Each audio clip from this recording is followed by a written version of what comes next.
오늘 본문의 말씀은 이제 예레미야가 여호와의 말씀을 이제 듣고 음성을 하나님께로부터 이렇게 듣고 이스라엘 백성들에게 이제 선포하는 메시지입니다. 그래서 지난 예레미야 제가 저번 주에 계간에 대해서 잠깐 말씀드렸을 때에 이 예레미야가 어떤 선지자라고 말씀을 드렸죠. 눈물의 선지자 맞습니다. 눈물의 선지자라고 말씀을 드렸는데 다시 조금 한 가지만 복습해 보자면 왜 눈물의 선지자였습니까? 이 예레미야는 다른 선지자들과는 다르게 다른 선지자들 이사야, 호세야, 미가 이런 아모스와 같이 예레미야 전에 활동했던 선지자들의 말씀은 여호와께서 회개를 촉구하는 이스라엘아 너희들 지금 잘못됐다. 빨리 돌이켜라.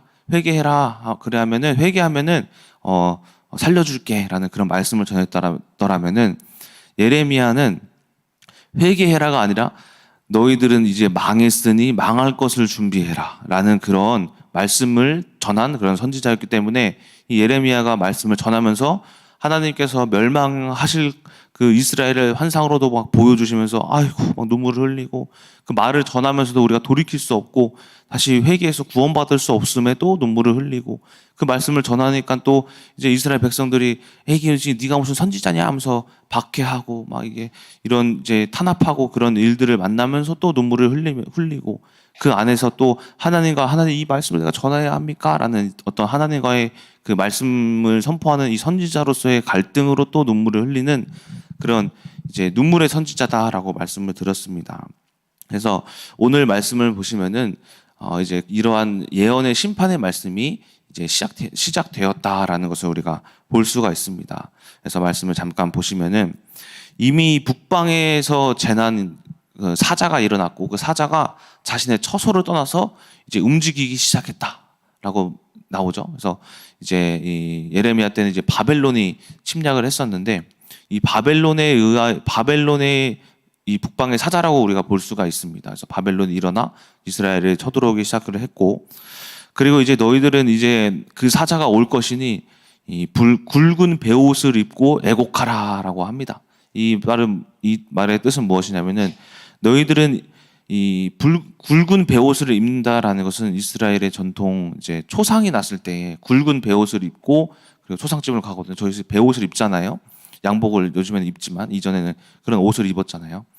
자, 그런 옷을 입는 것처럼 너희들은 굵은 베옷을 입고 울 준비를 해라라고 이미 하나님의 심판이 시작되었음을 그렇게 또 이야기를 하고 있습니다.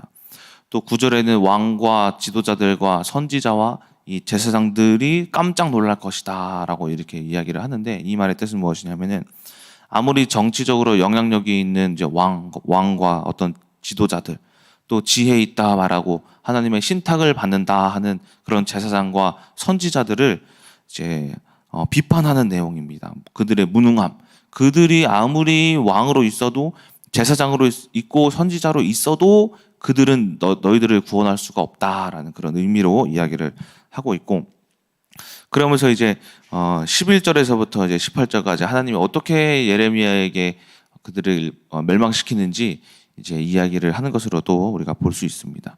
그래서 이 중간중간 예레미야의 어떤 고백에 등장을 하는데 특히 10절의 말씀을 보시게 되면은 어떤 한 고백에 등장합니다. 이렇게 합니다.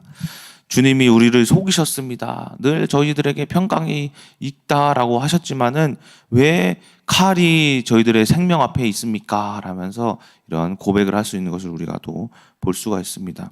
또 쭉정이를 가리려고 키질하는 게 뭐예요? 쭉정이를 가리려고 이제 알곡과 가라지를 가리려고 이렇게 키질 하잖아요.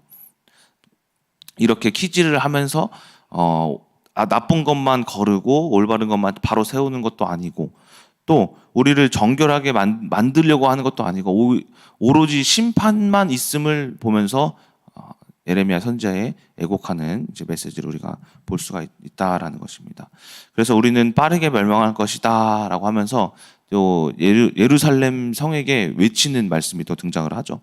예루살렘아 너희들이 어서 빨리 이 악을 씻어버리고 14절에 예루살렘아 네 마음의 악을 씻어버려라 그래야만 구원을 얻으리라 네 악한 생각이 네 속에서 얼마나 머물겠느냐.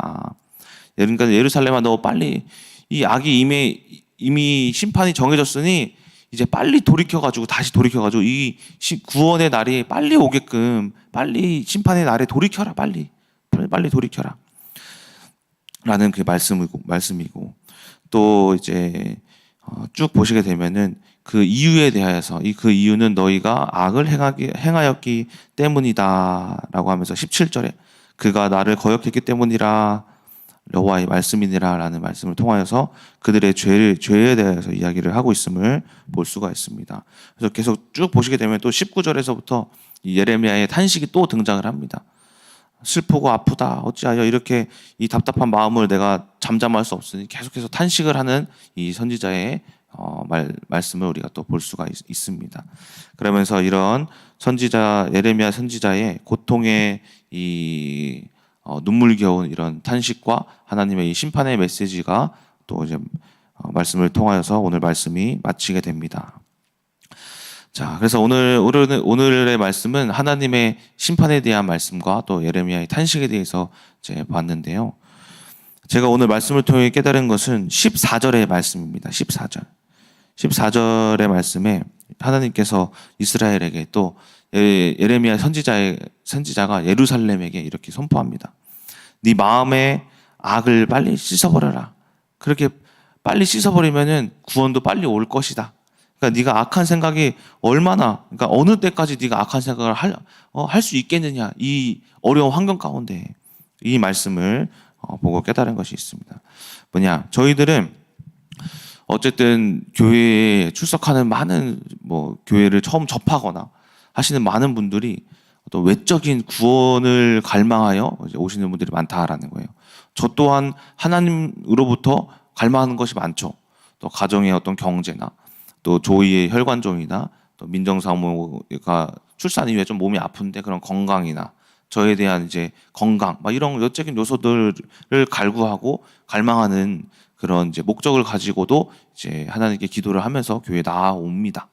그런데 이런 외적인 환경적인 요소의 구원을 바라긴 하지만은 이 오늘 14절의 예레미야의 하나님의 말씀 또 예레미야의 이 외침은 구원의 본질이 속해 있다고 볼 수가 있다라는 겁니다. 그것이 무엇이냐면은 구원은 외적인 요소의 구원이 아니라 여러분들이 14절 말씀을 잘 보시게 되면은 예루살렘아 네 마음의 악을 씻으라 그래요. 마음의 악. 환경은 그대로 있지만 마음의 악을 씻었을 때에 그 환경 그대로의 그 마음을 통하여서 뭐가 온다라고 말하고 있는 것이냐면은 구원이 온다라고 이야기를 하고 있는 거예요. 환경을 통하여서 구원이 온다. 그러니까 환경이 아닌 마음을 통하여서 구원이 온다라는 거예요. 그러니까 여러분들이 비록 외적인 요소, 환경적인 외적인 요소로 인하여서 복음을 접하기 시작했지만은 구원은 환경적인 요소부터가 아닌 마음의 내적인 구원부터 시작되고 있음을 예레미야가 이야기하고 있는 것이고 하나님께서 말씀하고 있는 것이다라는 거예요. 그래서 이 예레미야의 외침은 훗날 이스라엘 백성들에게 들이닥칠 이 문제에 대한 구원의 방법이라고도 볼 수가 있다라는 겁니다. 그래서 왜냐? 심판은 이미 정해졌고 그들은 이제 심판받을 운명인데 그 운명 가운데에 그 피할 수 없는 운명이 뭐죠? 바로 바벨론 포로 생활이 그 운명이었기 때문에 바벨론 포로 생활의 안에 거하면서 그들이 하나님을 아는 것, 그 안에서 평안한 것, 그것을 하나님이 원하시기 때문에 예레미야 선지자가 14절에 그렇게 이야기를 하고 하나님이 그렇게 말씀하고 있다라는 겁니다.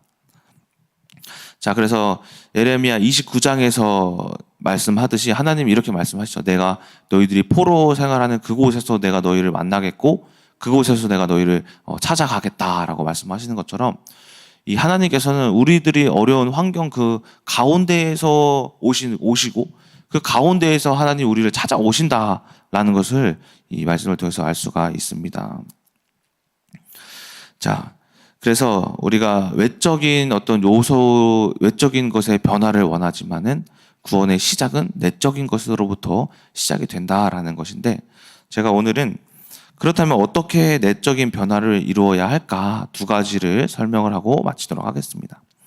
첫 번째, 우리가 이제 외적인 갈망으로 인해서 왔지만 하나님이 원하시는 것은 그 어려운 환경 가운데서 하나님을 찾는 것이다. 때문에 내적인 변화가 먼저 필요하다. 왜? 내적인 변화는 구원의 시작인데 이 구원의 시작은 내적인 변화는 시작일 뿐이지 이것으로 내적인 변화로 인한 환경적인 요소가 어떻게 될 수 있느냐? 바로 바벨론 포로에서 귀환하게 되어지는 그런 우리의 외적인 요소 또한 변하게 되는 시작이기 때문에 가장 먼저 내적인 것이 변화하는 것이 중요한데 어떻게 변화할 수 있느냐? 첫 번째, 트로이의 목마를 파괴하라. 트로이의 목마. 여러분, 트로이의 목마라고 아세요?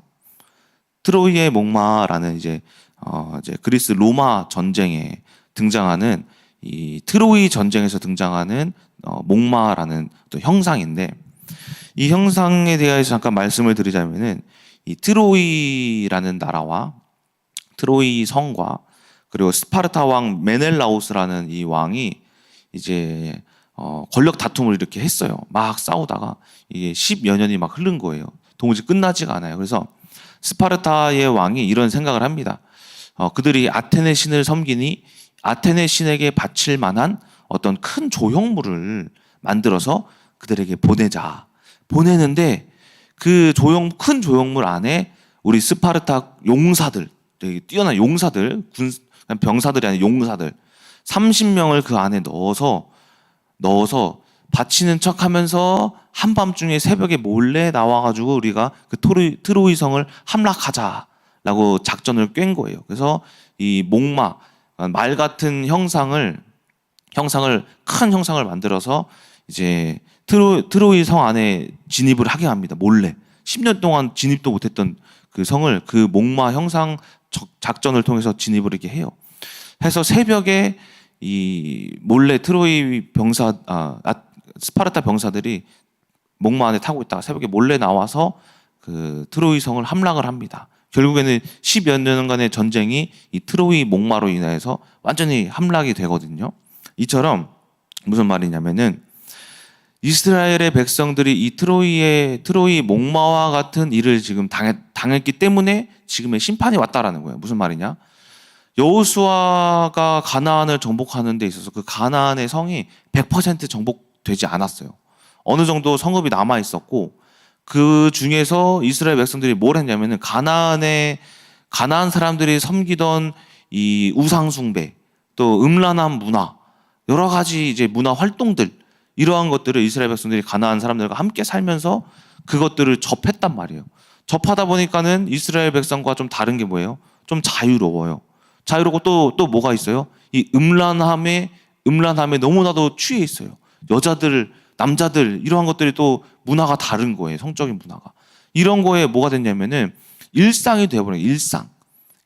트로이의 목마가 뭐냐면은 일상적인 것을 접하다 보게 되는 나의 파괴됨. 제가 예를 들어서 일상적으로 게임을 그냥 스트레스 풀려고 한다고 해봅시다. 게임. 그냥 저는 뭐 여러 가지 책도 많이 읽고 뭐 말 설교도 하고 하는데 게임은 스트레스 풀려고 그냥 조금씩 하는 거예요. 근데 이게 트로이의 목마가 되게 되면 뭐가 되냐면은 게임 중독. 조금씩 하다 보면은 그게 뭐가 돼요? 중독이 된다라는 거예요. 이게 한 판만 해야지. 이 스타크래프트 한 2번만 해야지. 3번만 해야지. 4번만 해야지. 5번만 해야지. 이번에 1시간만 해야지. 4시간만 해야지. 5시간만 해야지. 이게 트로이의 목마라는 거예요. 그러니까 이스라엘 백성들이 트로이의 목마와 같이 속았다라는 거예요. 그들이 결국에는 가나안의 문화를 접했기 때문에 점차 썩어서 결국에는 하나님을 잃어버렸다라는 거예요. 그래서 C.S. 루이스의 고통의 문제에서 이야기하기를 인간들의 죄에 대해서 이야기를 하는데 고통의 문제에 대해서 이야기하는데 자신이 트로이의 목마를 접했기 때문에 그들이 고통의 문제에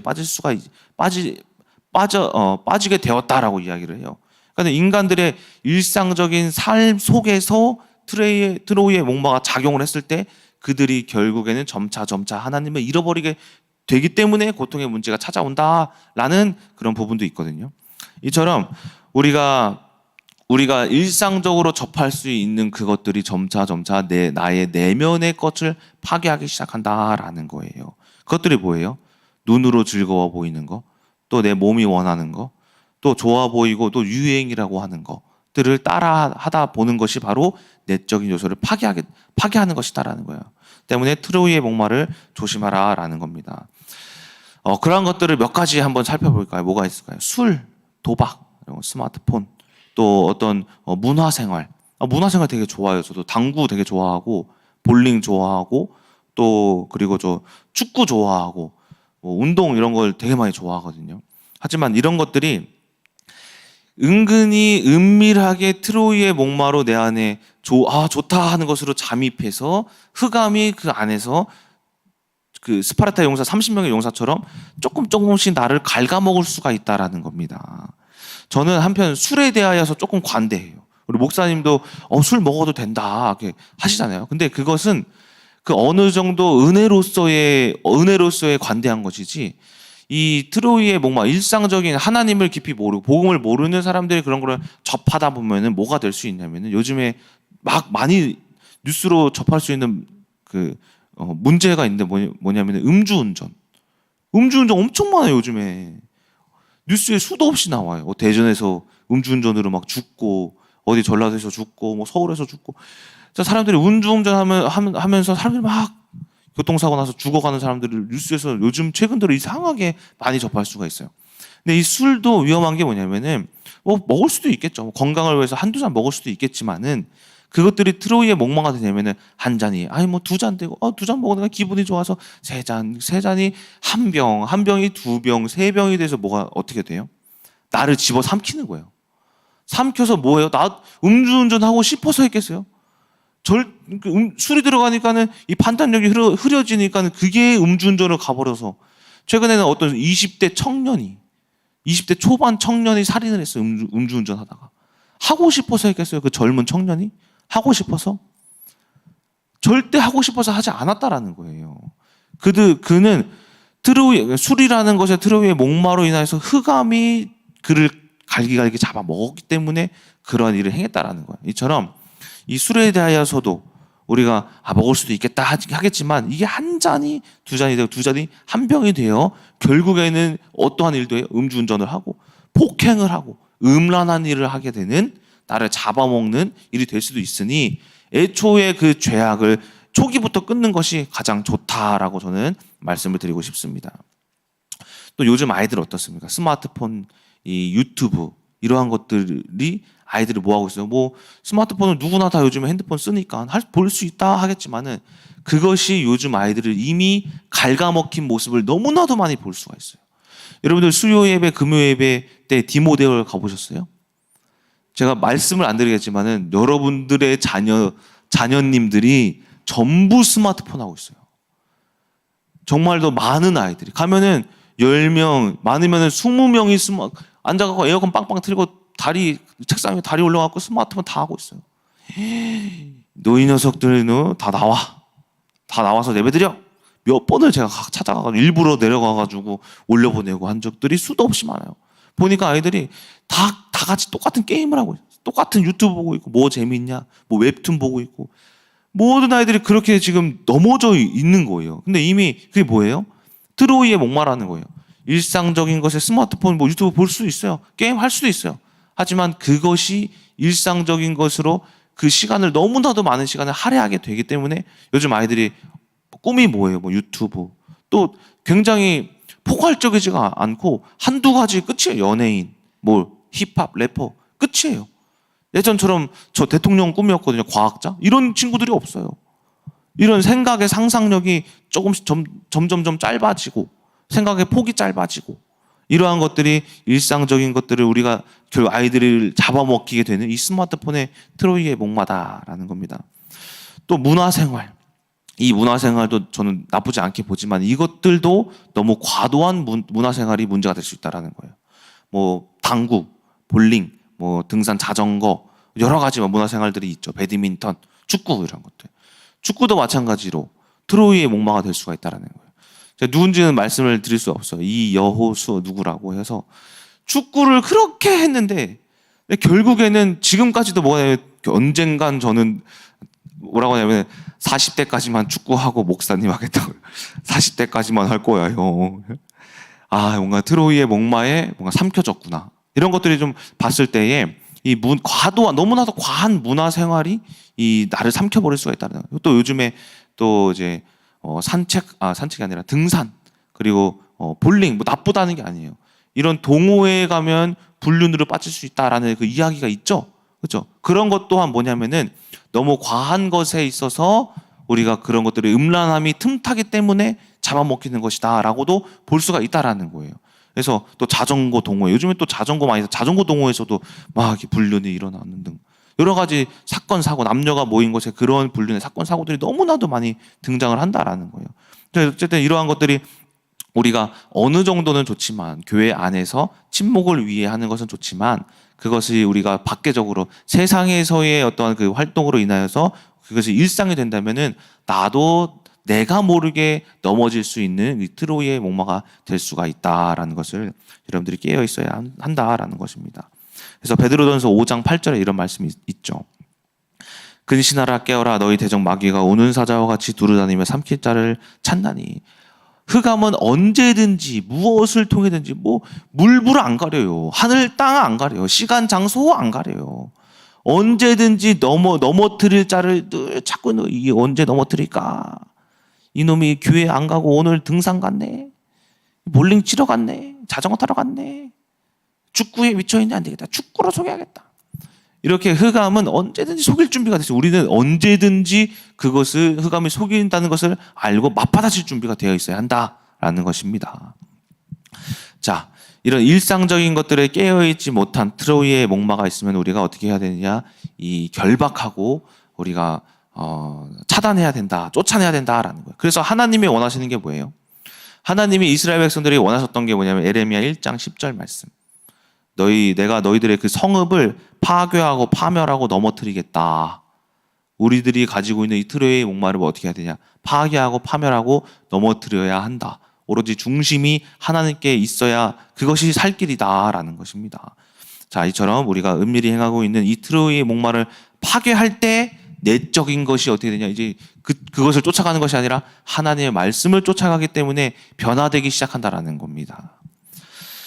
자, 이처럼 이 내적인 이 트로이의 목마를 파괴하는 것이 첫 번째라는 것입니다. 또한 영적인 트로이의 목마가 있어요. 이게 뭐냐? 시기, 질투, 혈기, 이러한 것들, 불신앙, 이러한 것들도 뭐 하냐면 나를 갉아먹는다는. 아이씨, 이거 화낼 수도 있죠. 하는 사람은 시기할 수도 있죠. 짜증날 수도 있죠. 하는. 그럴 수 없어요. 혈기 낼 수 있어요. 저는 그런 사람이죠. 아니, 어머니 화가 나면 혈기 낼 수도 있죠. 했던 사람이에요. 그것이 뭐가 되냐? 화장실 문을 부시고 TV를 부시고 어느 날에 이제 옛날에 골드 클래스에서도 한번 화난 적이 있어요. 골드 클래스 차 못 들어가게 이제 철로 바리바게트로 세우는 게 있죠. 너무 열받아서 주일날 아침이었던 것 같아요. 발로 펑 차가지고 제가 그게 부서질 줄 알았어요. 바리바게트인가 그거를. 근데 제 발이 부서졌어요 그날. 이러고 교회 갔어요. 이런 트로이의 목마, 혈기, 나를 잡아먹는 거야 언제나. 짜증난다. 혈기가 난다 그러면 혈기가 나는 걸 알아야 돼요. 시기 난다. 제가 어떤 고등부 여자 아이에게 물어봤어요. 우리 친구는 가장 쉽게 넘어지는 게 뭘까? 저는 인스타그램 보면서 이쁜 연예인들이나 이쁜 일반 사람들 보면 그렇게 시기가 나요. 어떻게 그렇게 예뻐요? 어떻게 그렇게 잘 살아요? 예쁜데? 불공평해요. 막 이러는 말을 하는 거에서 야, 이 뭐가 속아 있다. 아니다. 이런 것들 다 세상에 거치고 결국에는 이제 멸망으로 가는 거예요. 연예인들 다 성공하냐? 아니지 않냐? 설명해 줬어요. 그래서 이러한 영적인 트로이의 목마 또한 우리가 조심해야 한다. 두 번째, 지난 새벽 예배 때도 말씀드렸지만 좀 자세하게 말씀드리기 위해서 가져왔습니다. 바벨론에게 순종하라라는 거. 바벨론에게 순종하라. 이 바벨론이 뭐였죠? 이 바벨론은 우리가 속한 환경이에요. 근데 이 속한 환경을 하나님께서는 허락하셨어요. 이스라엘 백성에게. 포로를 허락하셨어요. 이것을 뭐라고 부를 수 있냐면은 하나님의 부르심이라고 했어요. 여러분의 바벨론의 이 환경은 하나님이 부르신 거예요. 여러분들을 불러서 그 남편을 만나게 해요. 그 안에 그 자녀를 태어나게 하셨고 그 경제, 그 어떤 모든 문제와 사건들 모두 다 하나님이 부르신 거예요. 여러분들에게. 그게 나의 바벨론이다라는 거예요. 이 부르심은 여러분들이 막 선교가 부르심 아니냐, 목사의 신앙의 길이 부르심 아니냐, 그것도 부르심이지만은 여러분 또한 모두가 그 환경에 각자의 처한 환경이 다 하나님께로부터 부르심을 받은 환경이라는 거예요. 그래서 그 환경에 하나님은 뭐라고 해요? 이스라엘 백성들에게 순종해라 하잖아요. 바벨론 왕을 섬겨라. 명예를 매라. 거기서 평안히 살라. 아내도 맞이하고 자녀도 낳고 텃밭을 꾸려가지고 그 열매를 따먹고 너희들이 거기서 평안히 살아라. 그것이 내가 원하는 거다 하잖아요. 예레미야 27장 29절에. 여러분들이 그 바벨론 안에서의 순종이 하나님이 원하시는 것이다라는 거예요. 근데 이런 분들이 계시죠. 왜 나만 문제 있고 나만 이상한 남편, 이상한 아내 만났고 이상한 자녀 낳았고. 제가 그랬어요. 나만 이상한 아내 만난 것 같아요. 나만. 제가 언제인지 기억 안 나네요. 어쨌든 2000 몇 년도에 결혼을 했잖아요. 근데 그 해에 이은혜 집사, 이동주 목사님, 그리고 저 셋이 동시에 결혼을 했어요. 한 해에. 근데 어느 날 생각을 해봤어요. 나만 배우자가 이상하네. 재성 집사님, 은혜 집사 남편 재성 집사 얼마나 착해요. 얼마나 순종적이고 얼마나 네 알겠습니다. 얼마나 괜찮아요 사람이. 그렇죠? 이동주 목사님 이제 결혼하신 김예진 사모님 얼마나 똑부러지고 얼마나 말 잘하고 얼마나 화내는 걸 한 번도 못 봤어요. 얼마나 사람 좋아요. 조민정 사모 말을 않겠습니다. 얼마나 좋아요. 그렇죠? 그러니까 저만 무슨 생각하면 와, 왜 나만 왜 이런 사람을 만났을까? 이런 생각이 너무나도 드는 거예요. 왜 나만 이런 사람하고 나만 이런 문제 있고 왜 나만 이래? 그런데 이 문제가 알고 보니까는 흑암이더라고요. 각자 뭐 하고 있었냐면 알고 보니까 재성 집사님도 은혜대로의 재성 집사님이 문제가 있던 거. 예진 사모님도 보기엔 똑부러지고 뭐 하더라도 그 가정 안에서의 또 이동주 목사님과의 갈등이 있고 보니까 그들이 왜 평안해 보이냐 연구를 해봤어요. 보니까 그들은 은혜 집사 그대로 자신의 바벨론에게 순종해서 이겨내고 있고 이동주 목사님은 이동주 목사님대로 예진 사모님과의 갈등에 그것을 바벨론으로 받아들여서 서로 이겨내고 있던 거예요. 서로가 서로 바벨론임을 알고. 근데 저는 뭐가 문제였냐? 민정 사모가 바벨론인 줄 모르고 이겨내지 못하고 있던 게 그게 문제였다라는 거예요. 그것이 문제였다라는 거예요. 그래서 어쩌면은 저의 그 큰 죄악이 그런 바벨론을 만나게 되었구나라는 것을 나중에 시간이 오래 걸렸잖아요. 오래 걸려서 깨달은 거예요. 하나님이 이 이스라엘 백성들에게 예레미야를 통해서 어떤 말씀을 해요? 예레미야 27장 13절 말씀 한번 보도록 하겠습니다. 한번 보고 마치도록 하겠습니다. 예레미야 27장 13절. 이런 말씀이 있어요. 27장 13절.